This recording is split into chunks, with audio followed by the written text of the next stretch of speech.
Hey guys, thanks for tuning in to another video on ForgottenWeapons.com. I'm Ian McCollum, and I'm here today in Bern, Switzerland at the Swiss Shooting Museum, taking a look at a pair of total unicorns of Swiss straight pull carbines. Specifically, we have a Model 1900 Short Rifle, and we have a Model 1905 Cavalry Carbine, and these things are basically impossible to find today. So the rationale behind these is the Swiss adopted the Model 1889 Schmidt-Rubin in 1889. It was a straight pull system. It was a pretty darn good rifle, but it had a very long bolt and receiver and action in general. And when they went to make a carbine version of it, they realized it just wasn't feasible. There was so much receiver that in order to have a handy carbine, you had a very short barrel. It wasn't going to work. So they had to come up with some intermediary, some short-term solution. Now, the solution for the cavalry was actually to go find some other straight pull rifle. They bought, this was adopted as the Model 93, this is a Steyr-Mannlicher straight pull, so a totally different mechanism, but still a straight pull action, purchased from Steyr in 7.5 Swiss for the cavalry. And that was an interim solution, but what they ended up doing was redesigning the Schmidt-Rubin system from the 1889 to the 1896, where they basically take the locking lugs, they redesign the action a bit, move the locking lugs from the very rear of the receiver to basically here in the middle. Spoiler, a little while later with the K31, they redesigned the system completely, moved the locking lugs to the front and shorten it even more. But the 1896 system is short enough that now, not only do you have a little more efficient standard rifle, but now it's practical to make carbine versions. So the very first of these carbine versions is actually a cadet rifle, single shot, using this new shorter action in 1897.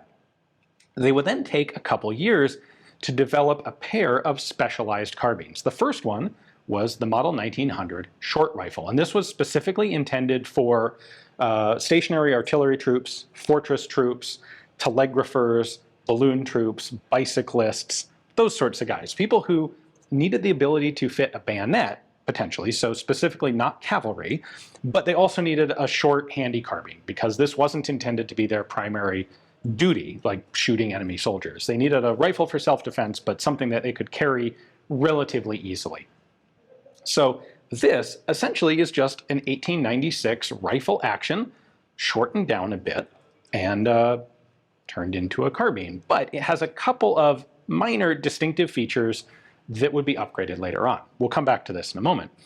Now, skip forward a couple years, and in 1904, W.F. Burns submits the first batch of a couple of prototypes for a specifically cavalry version of the 1896 action. The cavalry are always sort of prima donnas, and they have a little bit different requirements. They don't want a bayonet lug because cavalry have sabres, and they're not going to be so gauche as to put bayonets on the end of their rifles. This is not a Swiss thing, this is pretty much a universal thing at this time.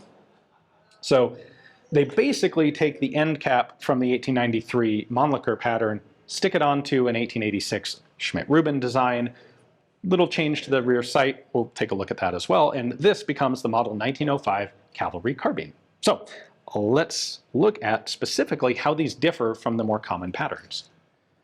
Worth pointing out here to begin with that both of these, the 1900 and the 1905, are both chambered for the Swiss GP90 cartridge. That is the cartridge that was adopted with the 1889 rifle. It is essentially 7.5 by 55 Swiss, but with a round-nosed heavy bullet. When the Swiss switched to a pointed, lighter Spitzer bullet, they went to a higher pressure cartridge that would be designated the GP11, 1911, and it dates to when these were replaced by K11 carbines. Now, the 1896 style of action that these guns use is perfectly capable of handling the GP11 pressure. It's just the older 1889 long action that's not safe to use with modern GP11. Anyway, with that aside, let's take a look at the details. All right, so here is our Model 1900 Short Rifle. A total of 18,750 of these were originally manufactured. This one is very early, number 585. When these were converted to K11s, they just kept their original serial numbers, and the K11 production range began at 30,000. Now, the differences between this and a standard K11, like this one, are fourfold. So first difference is going to be the shape of the stock. The 1900 is a straight wrist. The K11 adds a pistol grip. Number 2 is the magazine. They're both 6-round capacity, 7.5 by 55 millimeter, but the outward design of the magazine changes a little bit. So the one with the rib and these drain holes in it, this is the model 1900 version. That is the K11 pattern. Now, because of this rib running around the magazine, the model 1900 has cutouts here, front and back of the magazine well, which the K11 does not. So these cuts remain even on a 1900 that's been converted to K11 form.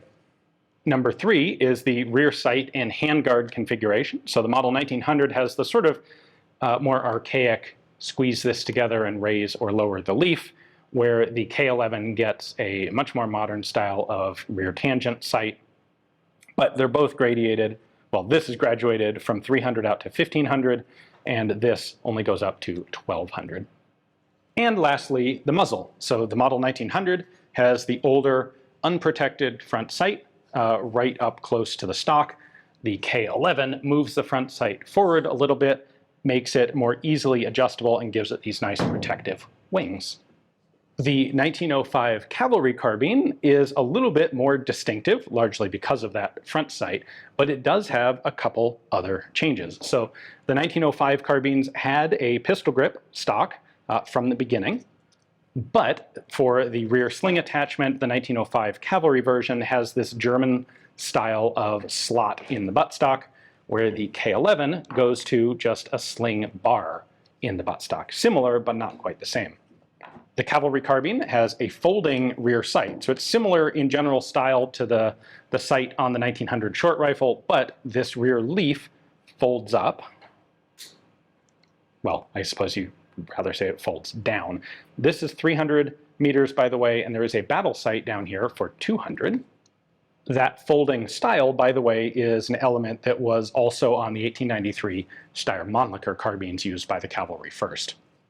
The cavalry carbines have that same early pattern magazine as the 1900 short rifles, and then they have this very distinctive front sight and nose cap assembly. So this is one unitized piece here. The barrel ends right in front of the front sight. There's no stacking rod and there's no bayonet lug.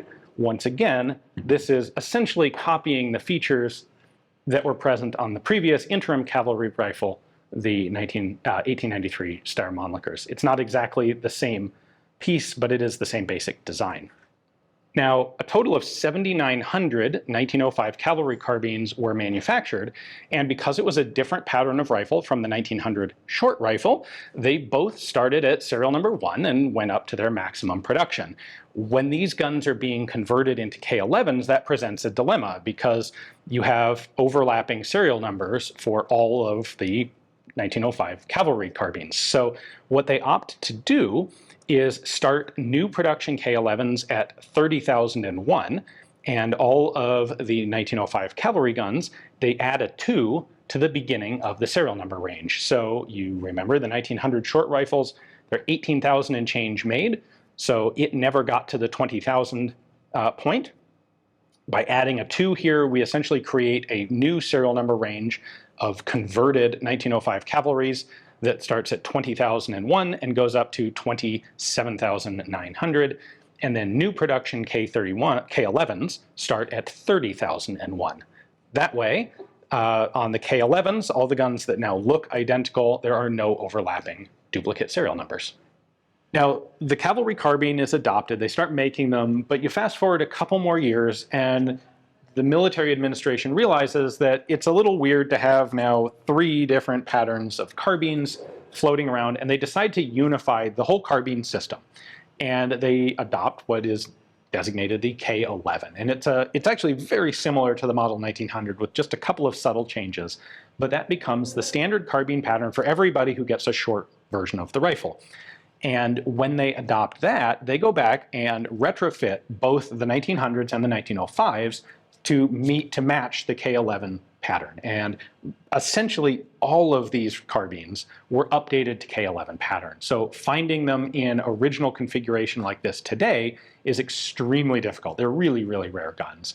There are a fair number of fakes out there because the guns survive in K11 form, and you can distinguish them essentially only by their serial numbers. But there are a couple other details that make it possible to tell when they've been fake retrofitted back to their original configuration. Anyway, these are really the holy grails of Swiss rifle collectors, or some of the holy grails of Swiss rifle collectors, and being here at the Swiss Shooting Museum, where they have a couple of these actually on regular display, I thought this would be a really good opportunity to show them to you guys. So if you find yourself in Switzerland, specifically in Bern, definitely take a couple hours, stop in, check out the Shooting Museum. It's free to the public, and they have all sorts of cool guns, as well as lots of other elements of the history of Swiss competition shooting and marksmanship available on display. Hopefully you guys enjoyed the video. Thanks for watching.